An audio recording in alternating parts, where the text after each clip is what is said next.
Etching खत्म होगी तो वो जो आप स्क्रैचेस आपके सेकेंडरीली इन्फेक्टेड हुए हैं उसके ऊपर आप लोकल एंटीबायोटिक्स लगा सकते हैं with combination of anti fungal and antibacterial दोनों।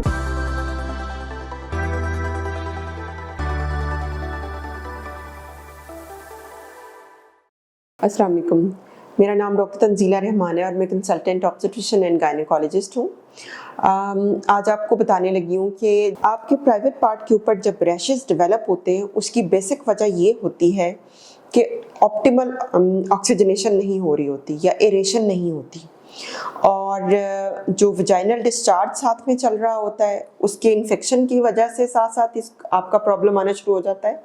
दूसरा ये है कि वेदर जब ह्यूमिड होता है या आपको पसीना आता है ज़्यादा तो वहाँ पर जो स्किन है वो मॉइस्ट रह रह के सॉफ्ट हो जाती है जहाँ पर और इरिटेटेड सी रहती है जिससे आपको इचिंग होती है। इचिंग के साथ आप फर्दर इचिंग करते हैं तो वहाँ पर स्क्रैच आ जाता है।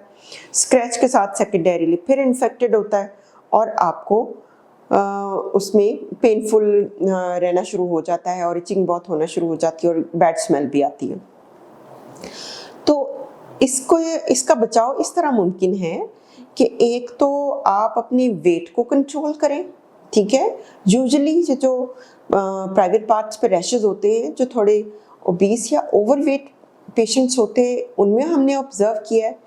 दूसरा ये है कि वो पेशेंट्स जो मिक्स कपड़े क्या जो हैं अंडरवियर वगैरह यूज़ करती हैं उनके अंदर भी ये काफ़ी प्रॉब्लम है, या जिनको आदत है कि वो पैंटीज वगैरह पहन के रखती हैं तो उनमें भी रैशेस डेवलप होने के चांसेस ज़्यादा हो जाते हैं। जो टाइट क्लोथिंग है, टाइट्स हो गए या बहुत टाइट जीन्स, उनमें भी ये चांसेस बढ़ जाते हैं।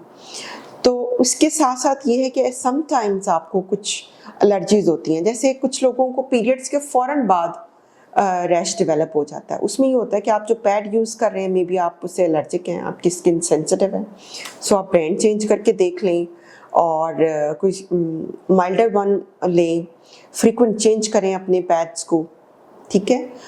अब और आप प्रेफर करें कि आप प्योर कॉटन के अंडर गारमेंट्स पहनेंगे और उसके अलावा आप जो खुले और वेल एरिएटेड ट्राउज़र्स वगैरह यूज़ करें। अगर आपको कहीं फॉर्मल वेयरिंग करनी है तो जब आप एट होम हों तो तब आप वेल एरिएटेड ट्राउज़र और कॉटन के ट्राउज़र्स में रहें। और इसके साथ ये कि जब आप वॉशरूम जाएं तो अपने प्राइवेट पार्ट्स को टिश्यू पेपर के साथ ड्राई आउट करें, उसको वेट ना रहने दें, सो दैट वो आपकी स्किन जो है वो पील ऑफ ना हो और उसके अंदर टेंडेंसी टू एब्जॉर्ब जर्म्स ना रहे, वरना वो जरासीम उसके अंदर एब्जॉर्ब हो जाते हैं और आपको सेकेंडरीली इन्फेक्टेड करते हैं। जब आपको परसिस्टेंट ये वजाइनल रैश या डिस्चार्ज रहना शुरू हो जाए तो आप ज़रूर अपने गायनेकोलॉजिस्ट के साथ कंसल्ट करें। गायनेकोलॉजिस्ट सबसे पहले तो आपको कोई एंटी एलर्जिक देंगे ताकि आपको जो इचिंग है वो ख़त्म हो।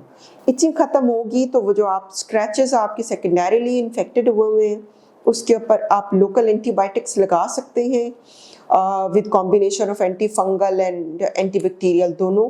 ऑइंटमेंट की सूरत में लगाएं, उसका बड़ा अच्छा इफेक्ट आ जाता है। 2-3 दिनों में आप ठीक हो जाते हैं। मेंटेनेंस डोज उसकी कोई 5 डेज तक की होती है, उसको कर लें।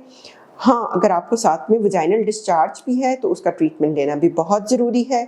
अगर आप डायबिटिक हैं तो आपको अपनी डायबिटीज़ के कंट्रोल का बहुत ख्याल रखना पड़ेगा क्योंकि डायबिटिक्स की इम्यूनिटी कम होती है।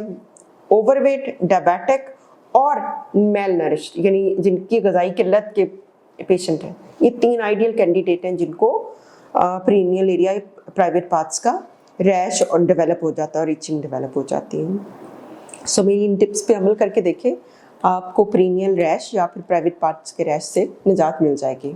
Thank you.